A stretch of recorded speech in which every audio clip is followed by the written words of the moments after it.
Absurdism is the philosophical theory that the universe is irrational and meaningless. Absurdism is a word that seems complicated in itself, but it encapsulates all the complexities of our lives. Aphorism is a philosophy that tells us that our lives may not have any ultimate purpose. The purpose of our lives is simply to live joyfully. The entire world is caught up in reasoning, but we should focus on living in the present, enjoying the small joys of today, without worrying about the future. Worries have no role and never improve our present and future. So why do you worry about your future? Just try to enjoy the present moment. Absurdism states that trying to find meaning leads people into a conflict with the world.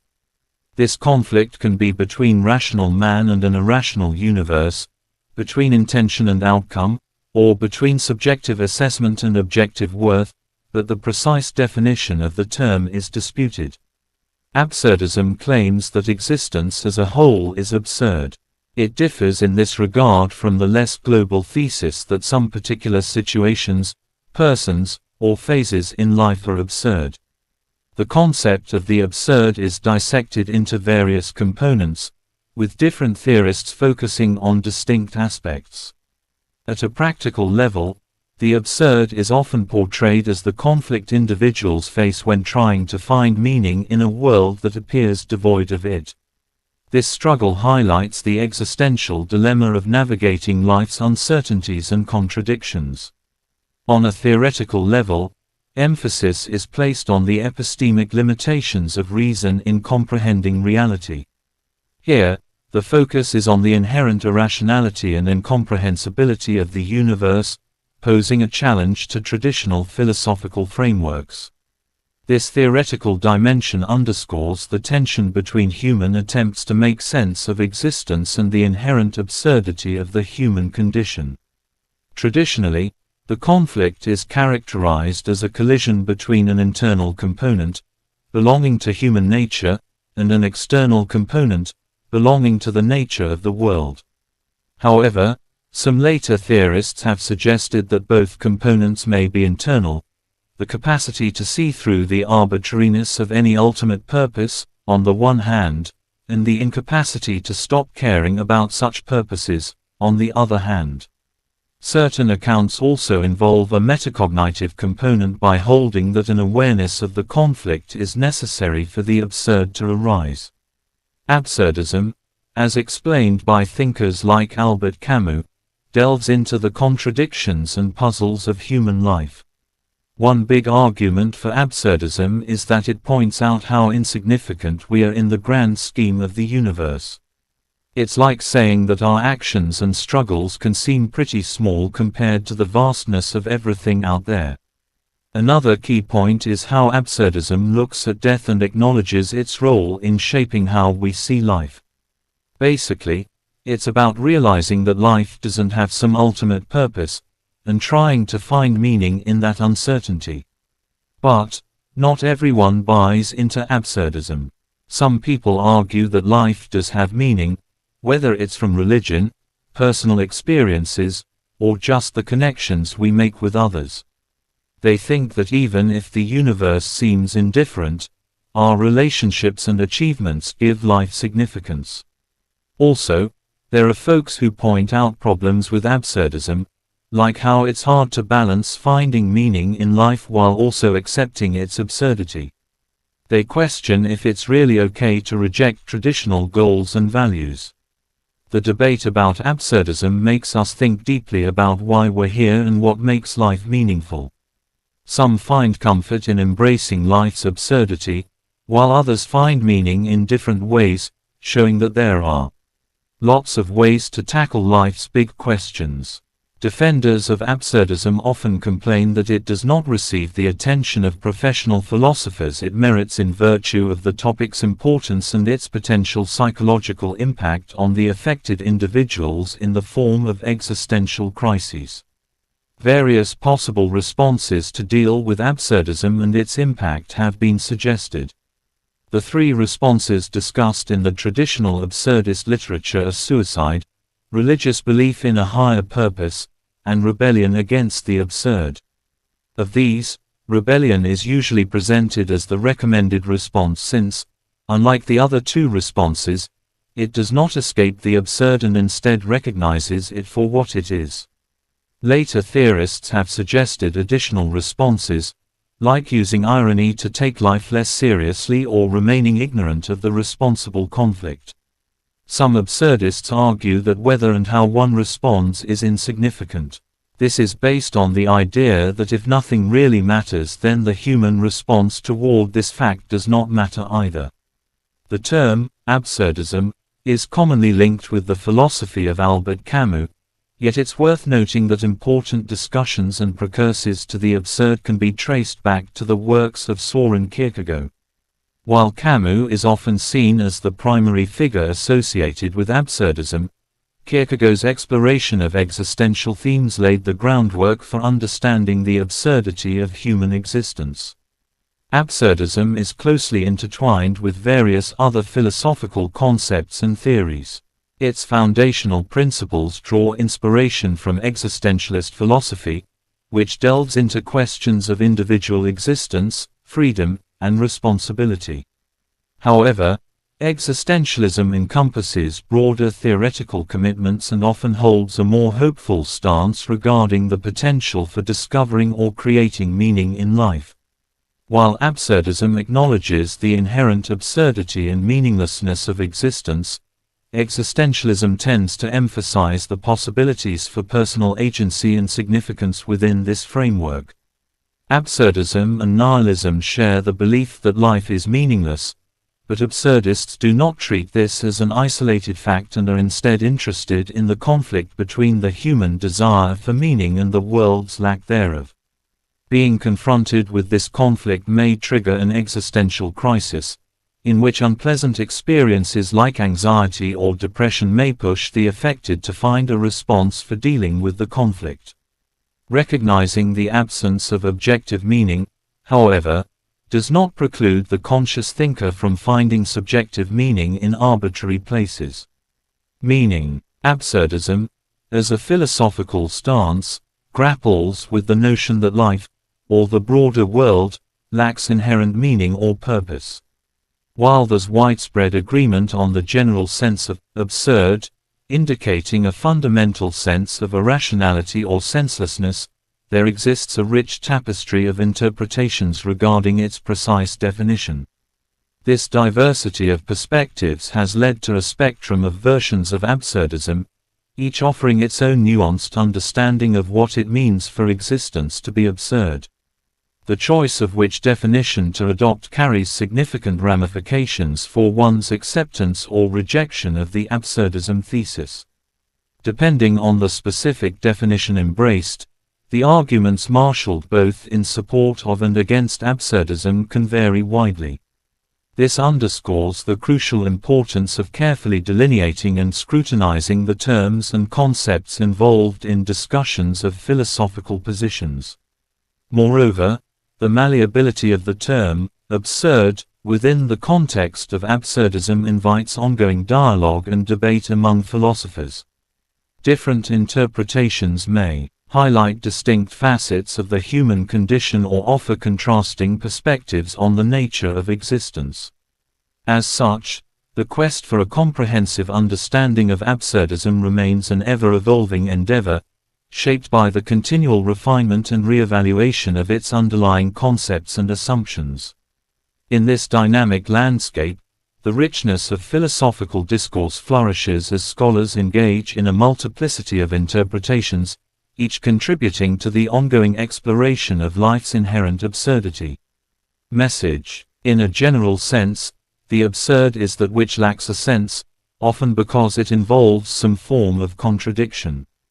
The absurd is paradoxical in the sense that it cannot be grasped by reason. But in the context of absurdism, the term is usually used in a more specific sense. According to most definitions, it involves a conflict, discrepancy, or collision between two things. Opinions differ on what these two things are. For example, It is traditionally identified as the confrontation of a rational man with an irrational world, or as the attempt to grasp something based on reasons even though it is beyond the limits of rationality. Similar definitions see the discrepancy between intention and outcome, between aspiration and reality, or between subjective assessment and objective worth as the source of absurdity. Other definitions locate both conflicting sides within man: the ability to apprehend the arbitrariness of final ends and the inability to let go of commitments to them. In regard to the conflict, absurdism differs from nihilism since it is not just the thesis that nothing matters. Instead, it includes the component that things seem to matter to us nonetheless, and that this impression cannot be shaken off. This difference is expressed in the relational aspect of the absurd in that it constitutes a conflict between two sides. Various components of the absurd have been suggested, and different researchers often focus the definition and inquiry on one of these components. Some accounts emphasize the practical components concerned with the individual seeking meaning, while others stress the theoretical components about being unable to know the world or to rationally grasp it. A different disagreement concerns whether the conflict exists only internal to the individual or is between the individual's expectations and the external world. Some theorists also include the metacognitive component that the absurd entails, that the individual is aware of this conflict. An important aspect of absurdism is that the absurd is not limited to particular situations but encompasses life as a whole. There is a general agreement that people are often confronted with absurd situations in everyday life. They often arise when there is a serious mismatch between one's intentions and reality. For example, a person struggling to break down a heavy front door is absurd if the house they are trying to break into lacks a back wall and could easily be entered on this route. But the philosophical thesis of absurdism is much more wide-reaching, since it is not restricted to individual situations, persons, or phases in life. Instead, it asserts that life, or the world as a whole, is absurd. The claim that the absurd has such a global extension is controversial, in contrast to the weaker claim that some situations are absurd. The perspective of absurdism usually comes into view when the agent takes a step back from their individual everyday engagements with the world to assess their importance from a bigger context. Such an assessment can result in the insight that the day-to-day engagements matter a lot to us, despite the fact that they lack real meaning when evaluated from a wider perspective. This assessment reveals the conflict between the significance seen from the internal perspective and the arbitrariness revealed through the external perspective. The absurd becomes a problem since there is a strong desire for meaning and purpose even though they seem to be absent. 7. In this sense, the conflict responsible for the absurd often either constitutes or is accompanied by an existential crisis. An important component of the absurd on the practical level concerns the seriousness people bring toward life. This seriousness is reflected in many different attitudes and areas, for example, concerning fame, pleasure, justice, knowledge, or survival, both in regard to ourselves as well as in regard to others. But there seems to be a discrepancy between how seriously we take our lives and the lives of others on the one hand, and how arbitrary they and the world at large seem to be on the other hand. This can be understood in terms of importance and caring. It is absurd that people continue to care about these matters even though they seem to lack importance on an objective level. The collision between these two sides can be defined as the absurd. This is perhaps best exemplified when the agent is seriously engaged in choosing between arbitrary options, none of which truly matters. Some theorists characterize the ethical sides of absurdism and nihilism in the same way as the view that it does not matter how we act or that everything is permitted. On this view, an important aspect of the absurd is that whatever higher end or purpose we choose to pursue, it can also be put into doubt since, in the last step, it always lacks a higher order justification. But usually, a distinction between absurdism and nihilism is made, since absurdism involves the additional component that there is a conflict between man's desire for meaning and the absence of meaning. Taking a more theoretical perspective, absurdism can be understood as the belief that at its essence, the world is indifferent and inscrutable to human endeavors aimed at uncovering its deeper meaning or purpose. This viewpoint suggests that the world either lacks a discernible underlying reason or that such a reason is beyond human comprehension. This theoretical dimension of absurdism delves into the epistemological challenge posed by the inherent limitations of human knowledge. It confronts the fundamental question of what humans can truly know about the world and their place within it. The notion that the world is ultimately indifferent to human inquiries raises profound uncertainties about the nature of reality and the extent to which it can be understood. In grappling with this theoretical component of absurdism, philosophers delve into the complexities of human cognition and the boundaries of rational inquiry. They explore the tension between the human desire to grasp the mysteries of existence and the inherent limitations of human perception and understanding. This epistemological aspect of absurdism invites reflection on the nature of knowledge, the boundaries of human comprehension, and the implications of confronting the unknowable. Message. This includes the thesis that the world is in critical ways ungraspable to humans, both in relation to what to believe and how to act. This is reflected in the chaos and irrationality of the universe, which acts according to its own laws in a manner indifferent to human concerns and aspirations. It is closely related to the idea that the world remains silent when we ask why things are the way they are. This silence arises from the impression that, on the most fundamental level, all things exist without a reason. They are simply there. An important aspect of these limitations to knowing the world is that they are essential to human cognition, i.e., they are not due to following false principles or accidental weaknesses but are inherent in the human cognitive faculties themselves. Some theorists also link this problem to the circularity of human reason, which is very skilled at producing chains of justification linking one thing to another while trying and failing to do the same for the chain of justification as a whole when taking a reflective step backward. This implies that human reason is not just too limited to grasp life as a whole, but that, if one seriously tried to do so anyway, its ungrounded circularity might collapse and lead to madness. Internal and external. An important disagreement within the academic literature about the nature of absurdism and the absurd focuses specifically on whether the components responsible for the conflict are internal or external. According to the traditional position, the absurd has both internal and external components.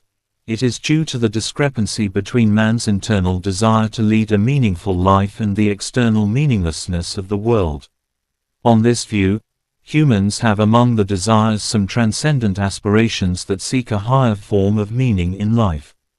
The absurd arises since these aspirations are ignored by the world, which is indifferent to our need for validation of the importance of our concerns. This implies that the absurd is not in man, nor in the world, but in their presence together.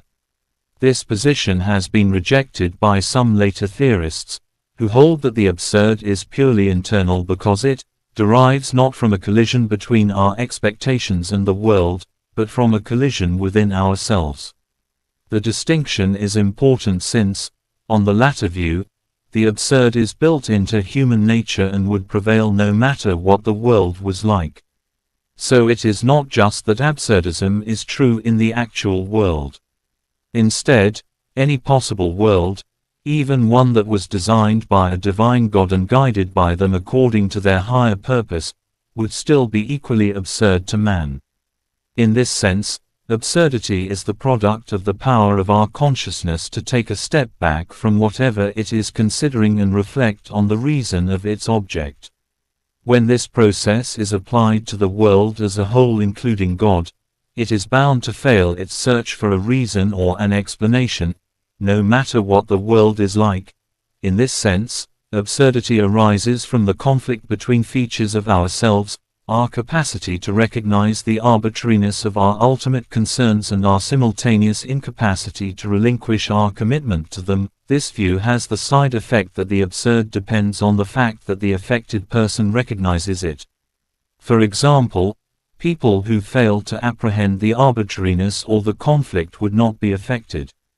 Metacognitive. According to some researchers, a central aspect of the absurd is that the agent is aware of the existence of the corresponding conflict. This means that the person is conscious both of the seriousness they invest and of how it seems misplaced in an arbitrary world. It also implies that other entities that lack this form of consciousness, like non-organic matter or lower life forms, are not absurd and are not faced with this particular problem. Some theorists also emphasize that the conflict remains despite the individual's awareness of it, i.e. that the individual continues to care about their everyday concerns despite their impression that, on the large scale, these concerns are meaningless. Defenders of the metacognitive component have argued that it manages to explain why absurdity is primarily ascribed to human aspirations but not to lower animals, because they lack this metacognitive awareness. However, other researchers reject the metacognitive requirement based on the fact that it would severely limit the scope of the absurd to only those possibly few individuals who clearly recognize the contradiction while sparing the rest. Thus, opponents have argued that not recognizing the conflict is just as absurd as consciously living through it. Arguments. Various popular arguments are often cited in favor of absurdism. Some focus on the future by pointing out that nothing we do today will matter in a million years. A similar line of argument points to the fact that our lives are insignificant because of how small they are in relation to the universe as a whole, both concerning their spatial and the temporal dimensions. The thesis of absurdism is also sometimes based on the problem of death, i.e. that there is no final end for us to pursue since we are all going to die. In this sense, death is said to destroy all our hard-earned achievements like career, wealth, or knowledge. This argument is mitigated to some extent by the fact that we may have positive or negative effects on the lives of other people as well. But this does not fully solve the issue since the same problem, i.e. the lack of an ultimate end, applies to their lives as well. Thomas Nagel has objected to these lines of argument based on the claim that they are circular. They assume rather than establish that life is absurd. For example, the claim that our actions today will not matter in a million years does not directly imply that they do not matter today. And similarly, the fact that a process does not reach a meaningful ultimate goal does not entail that the process as a whole is worthless, since some parts of the process may contain their justification without depending on a justification external to them. Another argument proceeds indirectly by pointing out how various great thinkers have obvious irrational elements in their systems of thought. These purported mistakes of reason are then taken as signs of absurdism that were meant to hide or avoid it. From this perspective, the tendency to posit the existence of a benevolent God may be seen as a form of defense mechanism or wishful thinking to avoid an unsettling and inconvenient truth. This is closely related to the idea that humans have an inborn desire for meaning and purpose, which is dwarfed by a meaningless and indifferent universe. For example, René Descartes aims to build a philosophical system based on the absolute certainty of the "I think, therefore I am," just to introduce without a proper justification the existence of a benevolent and non-deceiving God in a later step in order to ensure that we can know about the external world. A similar problematic step is taken by John Locke, who accepts the existence of a God beyond sensory experience, despite his strict empiricism, which demands that all knowledge be based on sensory experience. Other theorists argue in favor of absurdism based on the claim that meaning is relational. In this sense, for something to be meaningful, it has to stand in relation to something else that is meaningful. For example, A word is meaningful because of its relation to a language, or someone's life could be meaningful because this person dedicates their efforts to a higher meaningful project, like serving God or fighting poverty. An important consequence of this characterization of meaning is that it threatens to lead to an infinite regress. At each step, something is meaningful because something else is meaningful, which in its turn has meaning only because it is related to yet another meaningful thing, and so on. This infinite chain and the corresponding absurdity could be avoided if some things had intrinsic or ultimate meaning, i.e., if their meaning did not depend on the meaning of something else. For example, if things on the large scale, like God or fighting poverty, had meaning, then our everyday engagements could be meaningful by standing in the right relation to them. However, if these wider contexts themselves lack meaning, then they are unable to act as sources of meaning for other things. This would lead to the absurd when understood as the conflict between the impression that our everyday engagements are meaningful even though they lack meaning because they do not stand in a relation to something else that is meaningful. Another argument for absurdism is based on the attempt of assessing standards of what matters and why it matters. It has been argued that the only way to answer such a question is in reference to these standards themselves. This means that, in the end, it depends only on us, that what seems to us important or serious or valuable would not seem so if we were differently constituted. The circularity and groundlessness of these standards themselves are then used to argue for absurdism. Against the most common criticism of absurdism is to argue that life in fact has meaning. Supernaturalist arguments to this effect are based on the claim that God exists and acts as the source of meaning. Naturalist arguments, on the other hand, contend that various sources of meaning can be found in the natural world without recourse to a supernatural realm. Some of them hold that meaning is subjective. On this view, whether a given thing is meaningful varies from person to person based on their subjective attitude toward this thing. Others find meaning in external values, for example, in morality, knowledge, or beauty. All these different positions have in common that they affirm the existence of meaning, in contrast to absurdism. Another criticism of absurdism focuses on its negative attitude toward moral values. In the absurdist literature, the moral dimension is sometimes outright denied, for example, by holding that value judgments are to be discarded or that the rejection of God implies the rejection of moral values. On this view, absurdism brings with it a highly controversial form of moral nihilism. This means that there is a lack, not just of a higher purpose in life, but also of moral values. These two sides can be linked by the idea that without a higher purpose, nothing is worth pursuing that could give one's life meaning. This worthlessness seems to apply to morally relevant actions equally as to other issues. In this sense, belief in the meaning of life always implies a scale of values, while belief in the absurd teaches the contrary. Various objections to such a position have been presented, for example, that it violates common sense or that it leads to numerous radical consequences, like that no one is ever guilty of any blameworthy behavior or that there are no ethical rules. But this negative attitude toward moral values is not always consistently maintained by absurdists, and some of the suggested responses on how to deal with the absurd seem to explicitly defend the existence of moral values. Due to this ambiguity, other critics of absurdism have objected to it based on its inconsistency.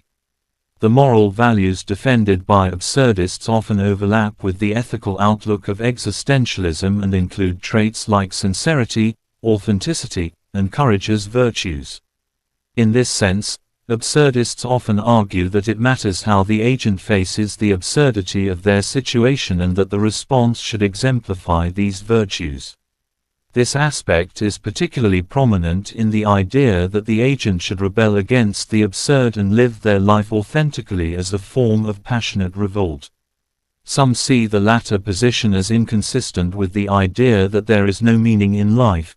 If nothing matters, then it should also not matter how we respond to this fact. So absurdists seem to be committed both to the claim that moral values exist and that they do not exist. Defenders of absurdism have tried to resist this line of argument by contending that, in contrast to other responses, it remains true to the basic insight of absurdism and the logic of the absurd, by acknowledging the existence of the absurd instead of denying it. But this defense is not always accepted. One of its shortcomings seems to be that it commits the is-ought fallacy. Absurdism presents itself as a descriptive claim about the existence and nature of the absurd, but then goes on to posit various normative claims. Another defense of absurdism consists in weakening the claims about how one should respond to the absurd and which virtues such a response should exemplify. On this view, absurdism may be understood as a form of self-help that merely provides prudential advice. Such prudential advice may be helpful to certain people without pretending to have the status of universally valid moral values or categorical normative judgments. So the value of the prudential advice may merely be relative to the interests of some people but not valuable in a more general sense. This way, absurdists have tried to resolve the apparent inconsistency in their position. Examples: absurdism posits that life as a whole is characterized by absurdity, rather than being confined to isolated incidents. However, certain cases serve as particularly emblematic examples of the absurd, with the myth of Sisyphus standing out as a quintessential illustration. In the myth, King Sisyphus is punished by Zeus, tasked with endlessly rolling a colossal boulder up a hill, only for it to roll back down each time he nears the summit, condemning him to eternal repetition of the futile task. This narrative serves as an absurdist parable, symbolizing the inherent hopelessness and meaninglessness of human existence. Much like Sisyphus, humans are portrayed as being trapped in a cycle of ceaseless labor, striving to accomplish tasks devoid of any ultimate significance, only to have them replaced by new equally futile endeavors. Crucially, what distinguishes Sisyphus' plight is not solely the futility of his labor, but his conscious awareness of its futility. This awareness intensifies the absurdity of his situation, as he grapples with the realization that his efforts are ultimately meaningless, yet compelled to continue regardless. Another example of the absurdist aspect of the human condition is given in Franz Kafka's The Trial. In it, the protagonist Joseph K. is arrested and prosecuted by an inaccessible authority even though he is convinced that he has done nothing wrong. Throughout the story, he desperately tries to discover what crimes he is accused of and how to defend himself. But in the end, he lets go of his futile attempts and submits to his execution without ever finding out what he was accused of. The absurd nature of the world is exemplified by the mysterious and impenetrable functioning of the judicial system, which seems indifferent to Joseph K. and resists all of his attempts of making sense of it. Importance. Philosophers of absurdism often complain that the topic of the absurd does not receive the attention of professional philosophers it merits, especially when compared to other perennial philosophical areas of inquiry. It has been argued, for example, that this can be seen in the tendency of various philosophers throughout the ages to include the epistemically dubitable existence of God in their philosophical systems as a source of ultimate explanation of the mysteries of existence. In that regard, this tendency may be seen as a form of defense mechanism or wishful thinking constituting a side effect of the unacknowledged and ignored. Importance of the absurd. While some discussions of absurdism happen explicitly in the philosophical literature, it is often presented in a less explicit manner in the form of novels or plays. These presentations usually happen by telling stories that exemplify some of the key aspects of absurdism even though they may not explicitly discuss the topic. It has been argued that acknowledging the existence of the absurd has important consequences for epistemology, especially in relation to philosophy but also when applied more widely to other fields. The reason for this is that acknowledging the absurd includes becoming aware of human cognitive limitations and may lead to a form of epistemic humbleness.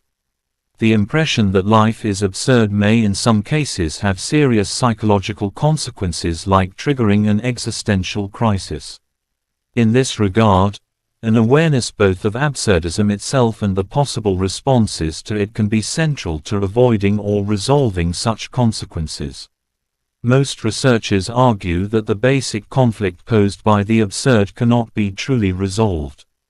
This means that any attempt to do so is bound to fail even though their protagonists may not be aware of their failure. In this view, there are still several possible responses, some better than others, but none able to solve the fundamental conflict.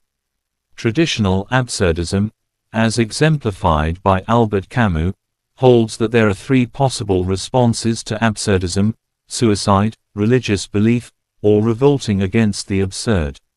Later researchers have suggested more ways of responding to absurdism.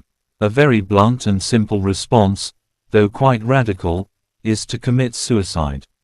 According to Camus, for example, the problem of suicide is the only, really serious philosophical problem.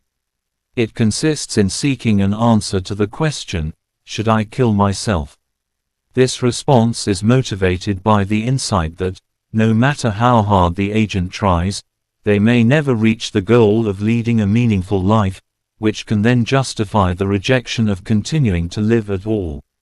Most researchers acknowledge that this is one form of response to the absurd but reject it due to its radical and irreversible nature and argue instead for a different approach. One such alternative response to the apparent absurdity of life is to assume that there is some higher ultimate purpose in which the individual may participate, like service to society, progress of history, or God's glory. While the individual may only play a small part in the realization of this overarching purpose, it may still act as a source of meaning. This way, the individual may find meaning and thereby escape the absurd. One serious issue with this approach is that the problem of absurdity applies to this alleged higher purpose as well. So just like the aims of a single individual life can be put into doubt, this applies equally to a larger purpose shared by many. And if this purpose is absurd, it fails to act as a source of meaning for the individual participating in it. Camus identifies this response as a form of suicide as well, pertaining not to the physical but to the philosophical level. It is a philosophical suicide in the sense that the individual just assumes that the chosen higher purpose is meaningful and thereby fails to reflect on its absurdity.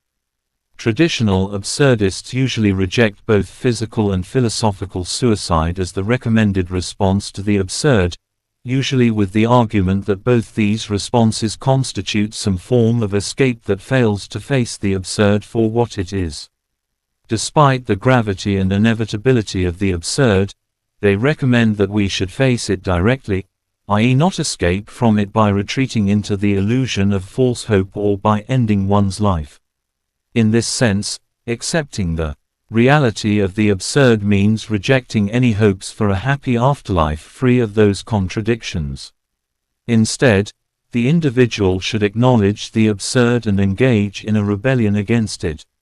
Such a revolt usually exemplifies certain virtues closely related to existentialism, like the affirmation of one's freedom in the face of adversity as well as accepting responsibility and defining one's own essence. An important aspect of this lifestyle is that life is lived passionately and intensely by inviting and seeking new experiences. Such a lifestyle might be exemplified by an actor, a conqueror, or a seduction artist who is constantly on the lookout for new roles, conquests, or attractive people despite their awareness of the absurdity of these enterprises. Another aspect lies in creativity, i.e. that the agent sees themselves as and acts as the creator of their own works and paths in life. This constitutes a form of rebellion in the sense that the agent remains aware of the absurdity of the world and their part in it but keeps on opposing it instead of resigning and admitting defeat. But this response does not solve the problem of the absurd at its core. Even a life dedicated to the rebellion against the absurd is itself still absurd.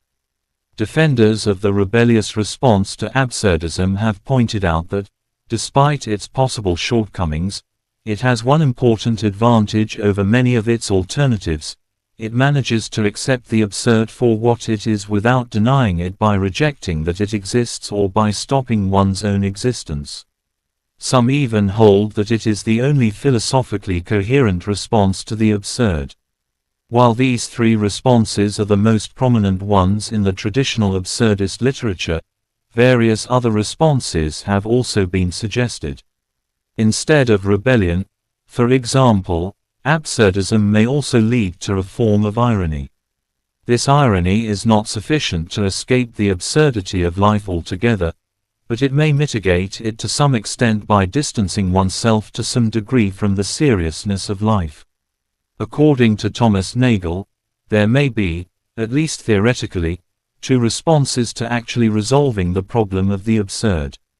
This is based on the idea that the absurd arises from the consciousness of a conflict between two aspects of human life, that humans care about various things and that the world seems arbitrary and does not merit this concern. The absurd would not arise if either of the conflicting elements would cease to exist, i.e., if the individual would stop caring about things, as some Eastern religions seem to suggest, or if one could find something that possesses a non-arbitrary meaning that merits the concern. For theorists who give importance to the consciousness of this conflict for the absurd, a further option presents itself: to remain ignorant of it to the extent that this is possible. Some theorists argue that grappling with the absurd doesn't necessarily require a definitive response, positing that it remains an intrinsic aspect of life regardless of how one approaches it. This perspective suggests that attempting to formulate a meaningful reaction to the absurd may be futile, as the absurdity of existence transcends human attempts to confront or mitigate it. In essence, if nothing truly matters on a cosmic scale, then this indifference extends to human responses to this realization. From this vantage point, fervently rebelling against the apparent meaninglessness of existence may appear less as a noble pursuit and more as a fruitless endeavor. Jeffrey Gordon counters this viewpoint by asserting that there's a distinction between absurdity and lack of importance. Even if life is inherently absurd, Gordon argues that certain aspects of life may still hold greater significance than others. In this context, the recognition that life as a whole is absurd could be regarded as one of the more important truths about existence. This perspective invites contemplation on the nature of importance and significance within the framework of absurdism. It prompts consideration of whether certain truths about the absurdity of existence possess inherent value or merit particular attention in our existential reflections. Ultimately, the debate surrounding the appropriate response to the absurd reflects the complexity and ambiguity inherent in confronting life's inherent contradictions and uncertainties.